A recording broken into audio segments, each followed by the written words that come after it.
Bonjour mes amis, j'espère que depuis la semaine dernière, la lumière vous a bien éclairé et éclairé votre route, qu'elle vous a fait vous approcher du royaume de Dieu qui est tout proche. Aujourd'hui, la première lecture est tirée du livre d'Isaïe. Partagez son pain avec celui qui a faim, recueille chez toi le malheureux sans abri, couvre celui que tu verras sans vêtements, ne te dérobe pas à ton semblable. Vous savez, aujourd'hui, on pense que toutes ces responsabilités-là, ça appartient au gouvernement. C'est comme si les pauvres, les démunis, ça ne nous concerne pas. Hein? Nous, on fait une contribution. On donne une contribution par nos impôts. Et couvre celui que tu verras sans vêtements et ne te dérobe pas, alors ta lumière jaillira comme l'aurore. Alors comment on fait pour être lumineux? C'est juste le gouvernement qui peut l'être. Puis comment on fait ça dans un État laïque, alors qu'eux ne font vraiment pas ça au nom de Jésus-Christ?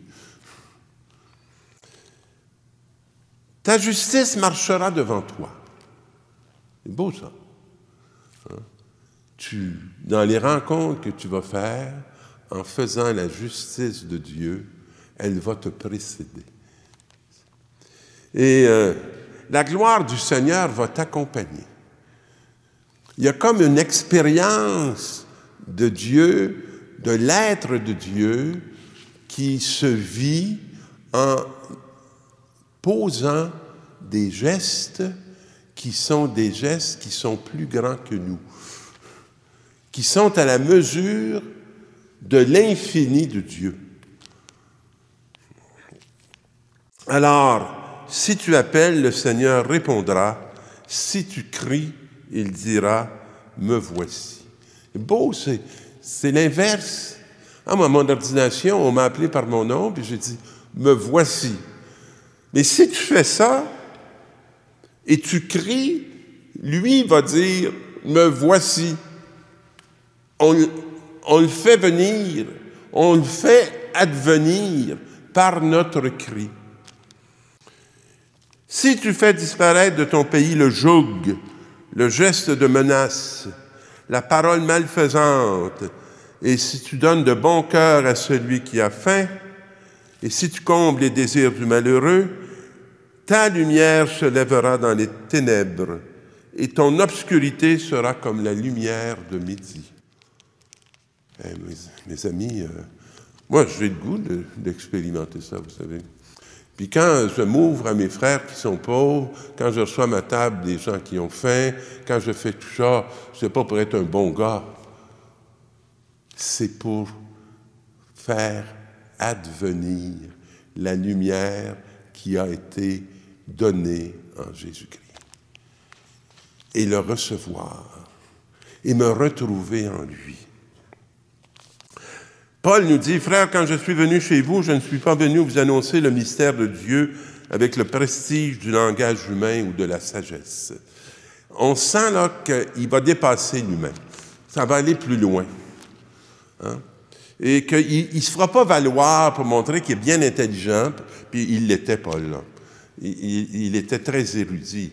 Il avait des connaissances théologiques incroyables avant même de se convertir. Il était un spécialiste du judaïsme reconnu. Bien, il ne s'enfermera pas dans ce langage-là. Et je n'ai rien voulu connaître d'autre que Jésus-Christ, ce Messie crucifié. Mais qu'est-ce qu'il y a de si important dans la croix qui n'arrête pas de nous en parler? Pourquoi c'est fondamental? Et c'est dans la faiblesse, craintif et tout tremblant que je suis arrivé chez vous. Il n'était pas sûr de lui. Malgré tous ses diplômes. Mon langage, ma proclamation de l'Évangile n'avait rien à voir avec le langage d'une proclamation qui veut convaincre. Vous savez, là, tant qu'on rencontre du monde, on veut convaincre notre foi, on veut convaincre, on veut convaincre. Non, c'est pas ça, Paul, c'est pas ça. Mais c'est l'Esprit et sa puissance qui se manifestaient. Hein? Il a fait de moi un persécuteur moi, j'étais devenu un persécuteur des chrétiens et l'Esprit a fait de moi un apôtre. Un apôtre.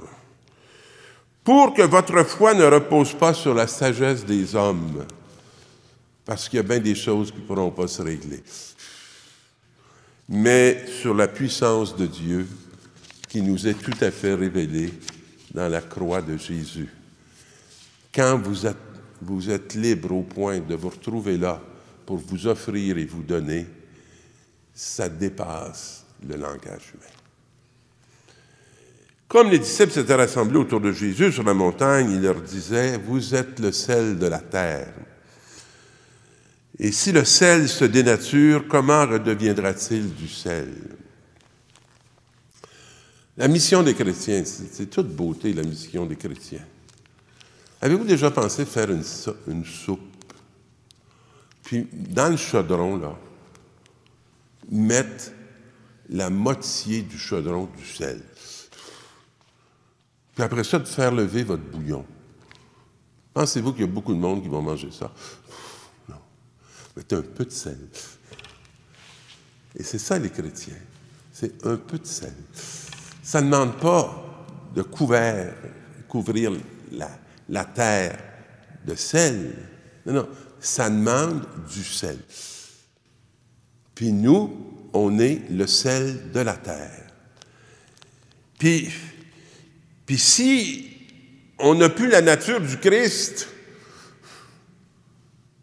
on n'a que les mots, mais pas la parole, on est dénaturé. Alors le sel, il n'est plus bon à rien. Puis on le jette dehors et les gens le piétinent. C'est ce qui arrive dans notre société.